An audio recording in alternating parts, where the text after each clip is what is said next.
means Jaylen Brown can join the Philadelphia 76ers. Paul George could join the Boston Celtics, if you believe that, if you believe the internet, where everybody's just assuming that the Celtics are going to fail Paul George on a physical because they're going to realize, wait, what did we do here? So we'll see. Does it become, as Cam Pratt, our producer, mentioned, does it become the Max Crosby Ravens deal? I don't think so, but that's just the internet fodder. You're also going to see maybe some things that can confuse you a little bit because you may see some of these deals combined into multi-team deals, et cetera, et cetera. What you will not see, at least we don't think you will see, is LeBron James making a decision as to where he is going to play. So what did we learn over the weekend with LeBron? We learned that he was in Akron with his high school friends, as he always does over the summer, hanging out with his high school friends and his teammates from over the years, including Brandon Weems, who was one of his high school teammates, who's an assistant GM for the Cavaliers, worked his way up, okay? But just to point that out. In addition, you saw Mark Medina, who's an LA-based reporter, say that he spoke to Rich Paul, and Rich Paul, that's LeBron's agent, said that his decision will not be in the next few days. So we have that in the mix as well. And Tim McMahon, ESPN senior NBA writer, had this to say on SportsCenter yesterday, 11 a.m. Eastern, to give us the latest update on LeBron. Cleveland is considered the favorite. People are just connecting dots here. This isn't based on intel. This is based on the speculation game. But there's a storyline in there. LeBron's in his hometown of Akron, hanging out with his high school teammates, including one, Brandon Weems, who is a front office executive for the Cavaliers right now. Now, there is a belief that there are other teams, kind of the wild card teams, the Sixers, the Timberwolves, the Nuggets, that feel like they have legitimate chances. And the Nuggets are an especially intriguing situation for the simple fact that they have a 3-time MVP in Nikola Jokic. They have the proven core of a championship team. Yeah, I said that, Tim. No. So as we sit here today, July 6th, CC, where is your gut telling you he's going to end up? I think it'll be Cleveland. I would say this.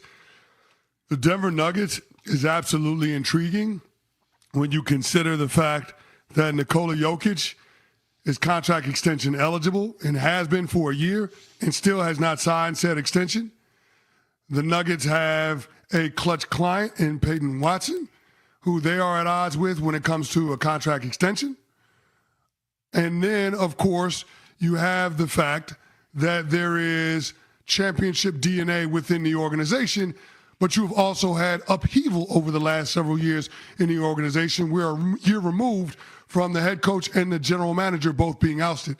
So I do think in a lot of regards, there has to be a lot of urgency for Josh Kroenke and the Denver Nuggets to make a pitch to LeBron James to get him to join their franchise, because they're a team that needs to desperately find a way to get back into the mix when it comes to Western Conference supremacy.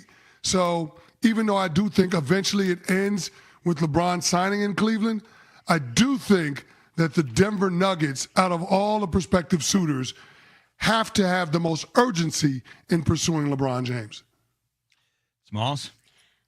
I'm with CC. I think he ends up in Cleveland.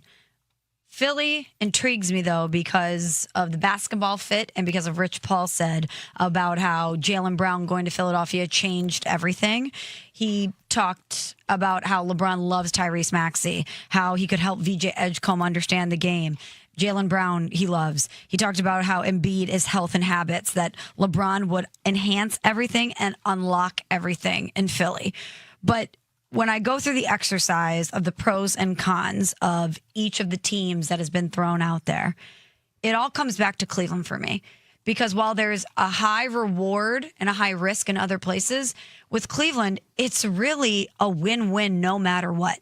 If he goes to Philly and he wins there, that enhances his legacy in a huge way. You've won at every step of your career.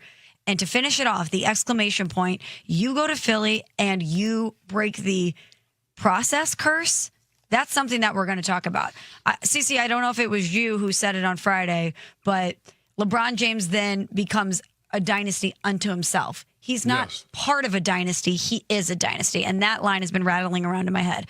But if he goes back to Cleveland, whether he wins or not, it's a celebration of him. It's a celebration of his career. It's a celebration of 10 years ago where he delivered on the promise to bring a championship back to Cleveland.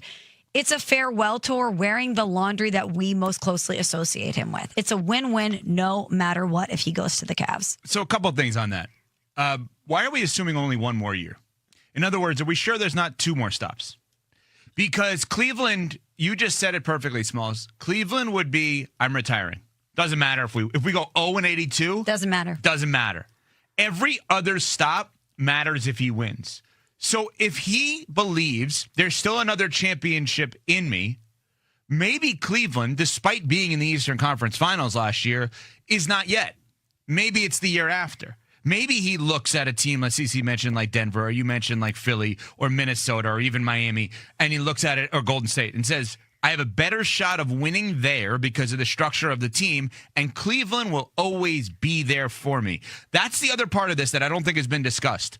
How many years left does he have? Why are we assuming, based on his numbers and based on the superhuman way in which he conditions himself, that it's only one more year? Nobody has said that. Nobody has said that. Cleveland can always be his last year, but are we sure this is his last year? In addition, I keep going back to what Brian Windhorst says about if these teams make moves to attract him in. And I think about some of the teams, what could they do? Or what could be available for him? I don't think it's as simple, CC, as just straight up basketball fit. For example, Golden State, obviously, it's go get Anthony Davis, then you may get me. And I didn't realize this, and credit to a friend of mine who brought this up. How about if he goes to, hypothetically, Philadelphia? You're thinking, wow, that's a great basketball fit. Is it about that? Or could he own the Cleveland Guardians as a result? Why would I bring that up? David Blitzer is one of the managing partners of the Devils, Sixers, and the Philadelphia WNBA team. He is now taking over the full ownership of the Cleveland Guardians. Could there be a wink, let's work together? And at the end of this, I'm with you on that. I think you have to think about some of the non-traditional ways. I bring up, try to stay calm, Smalls, the Kroenke family. I understand LeBron is associated with Fenway Sports, but the Kroenke family owns a lot of things, including the L.A. Rams, where he lives. Yep. I'm just thinking, like, nobody has said this is his last year, including him. And I think we have to think about non-traditional ways of going about this. Also, I'll bring up one other thing. Internet rumors, because that's where I live, and that's healthy. Are we sure Rich Paul and company aren't trying to tell the Cavs, get off of Harden, and then we'll show up? Go see what you can. Go get two guys who are not nearly as good as James Harden, but play defense. Then we'll come there. If you're thinking about the winning in your hometown, James Harden doesn't lead to that. He doesn't lead to winning. He doesn't. If you simultaneously want your last stop to be Cleveland and to win again while you're there, James Harden being a part of that equation does not make sense. Oh my God. And Miami, right? Could it be, let's see if Zach LaVine could get bought out, and then if he goes there, doubling up on the clutch clients. There's a lot of other factors. LeBron is 10 steps ahead of all of us. So I'm trying to think, what else could he be thinking about? And those are just some of the things that I've thought about relative to what he could be thinking about. Just throwing that out there. Again, I guess the main point I would say to take away from that, nobody said this is going to be his last year. So if the fairy tale ending is in Cleveland, that doesn't have to be this year. Coming up, we go upon further review with CeCe. Next, we're on Sportsmanlike, presented by Progressive Insurance.